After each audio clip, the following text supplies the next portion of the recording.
सम्मुख में होना चाहिए। इसलिए कहते हैं माता युग के निर्माण में सबसे पहला पहलू है, पहली सीढ़ी है। इसलिए माँ अपने बच्चों को झुकना सिखाए कि बेटा घर के बड़ों के आगे, माता पिता के आगे, गुरु के आगे जितना झुककर नम्रता से आनंद के साथ चलोगे उतनी जिंदगी खुश होकर जियो।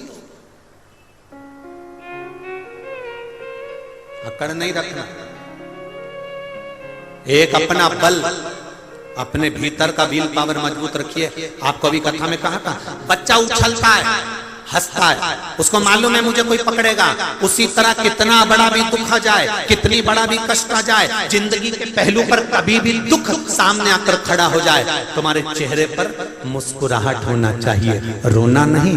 याद रखना अपने भीतर कि मेरा शंकर मेरे साथ खड़ा है, मेरा शंभू मेरे साथ खड़ा है, मेरा देवाधिदेव महादेव मेरे साथ खड़ा है। एक पत्र आया है, उस पत्र को देखिए।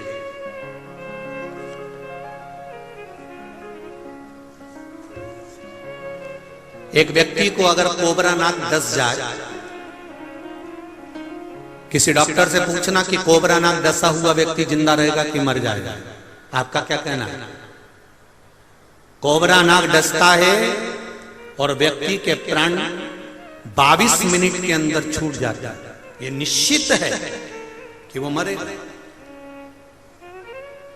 कैंसर जैसे रोग को मिटाने के लिए कोबरा नाग का जो जहर होता है उसकी औषधि बना कर दी जाती है कैंसर को मिटाने के लिए। तो विचार करिए, कैंसर जैसे रोग को मिटाने के लिए कोबरा नाग के विष की औषधि बना कर देते हैं। जो विदेश में औषधियां बनती है उसका निर्माण होता है, तो कितना जहरीला होगा कोबरा, कितना।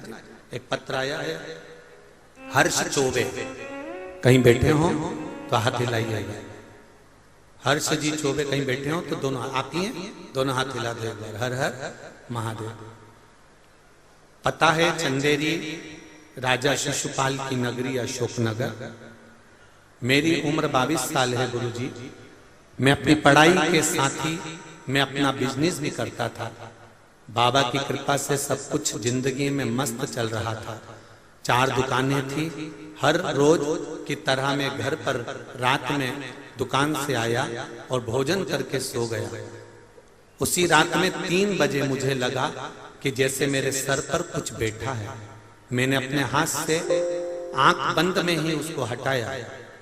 मेरे सीधे हाथ के बीच वाली उंगली में बहुत तेज दर्द झंझनाहट हुई। मैं तुरंत उठकर पास में सो रहे बड़े भैया को उठाया और बोला कि मुझे किसी ने काट लिया। भैया ने जब टार्च से देखा तो बोले कि सांप है और बहुत बड़ा सर्प है। जब उस सर्प को देखा तो वो कोबरा नाग था।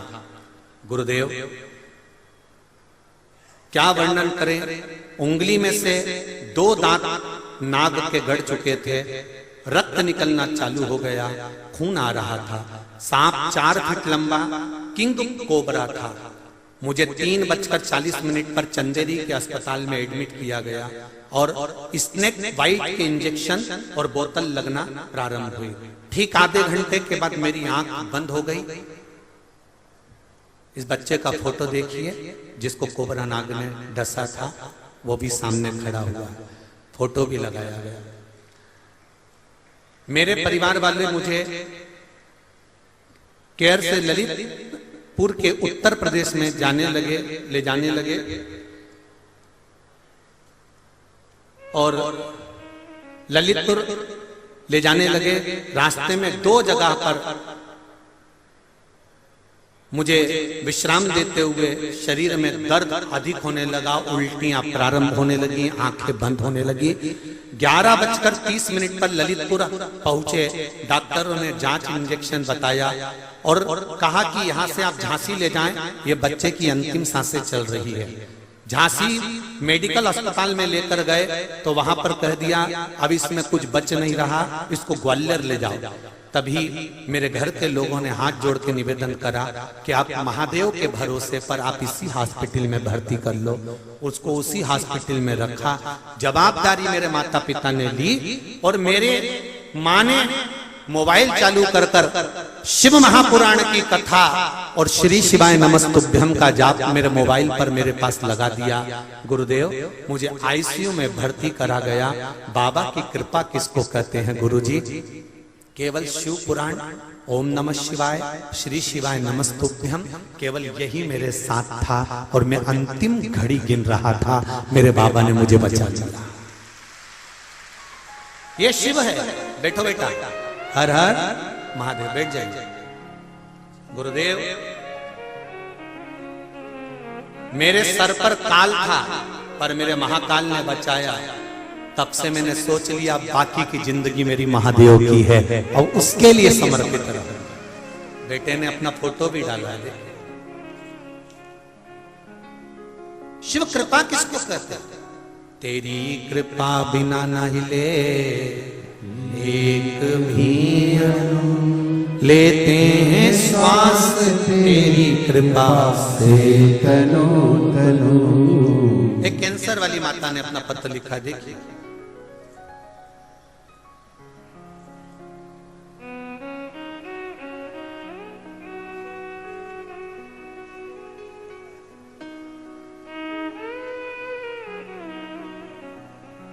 शंभु शरणे पड़ी माकू घड़ी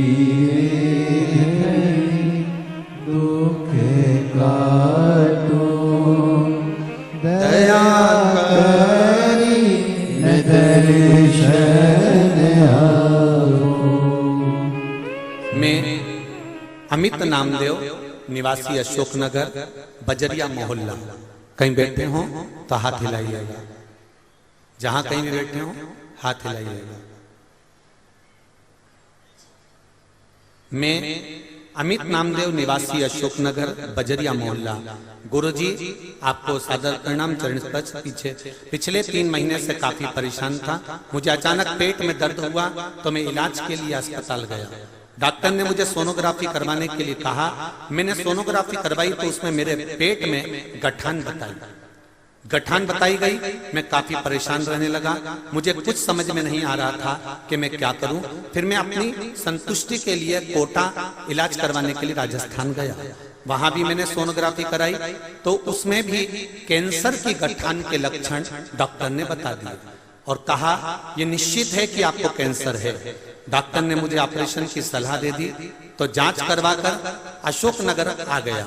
फिर 1-2 दिन बाद मैं फिर सरकारी अस्पताल में गया कि डॉक्टर साहब एक बार अच्छे से देखिए। डॉक्टर ने देखा और कहा आपके पेट में 2 या 3 गठान हैं और ये निश्चित है वो कैंसर की हैं। फिर मैं आपके बताए मार्ग पर चलने लगा। एक बेलपत्री चढ़ाना और शहद लगाकर बाबा को अर्पण करना प्रारंभ करा। 1 लोटा जल और 1 बेलपत्री बाबा पर चढ़ाता, उसको उठाकर लाता। बेलपत्री को बाबा से कहता बाबा मेरी इस पत्ती को औषधि कर दो, मुझे कैंसर बताया है, पेट में गांठें हैं। सारी सोनोग्राफी आई है। औषधि समझकर मंदिर में शंकर भगवान के गले लगकर उस बेलपत्री को खाने लगा, पानी का आचमन करने लगा। 8 दिन बाद मैंने विचार करा कि सियोर वाला महाराज कहता है कि खाने के बाद जांच जरूर कराना। मैं 8 दिन बाद परीक्षा करने के लिए जांच कराने हॉस्पिटल चले गया। गुरुदेव जिन डॉक्टर ने मेरे पेट में कैंसर की गठान बताई थी वही डॉक्टर अगली सोनोग्राफी करवा कर देखते हैं और मालूम पड़ता है कि एक भी गठान पेट में नहीं है और मेरा कैंसर समाप्त हो गया। एक भी गठान पेट में नहीं है। डॉक्टर ने पेट दबा दबा कर देखा, सोनोग्राफी वाले से डबल से सोनोग्राफी करवाई तो भी सोनोग्राफी में गांठ नहीं आई। गुरुदेव मेरे बाबा ने मुझे बचा लिया। शंभू है ये ऐसा, हर समस्या का हल एक लोटा शिव की भक्ति कर।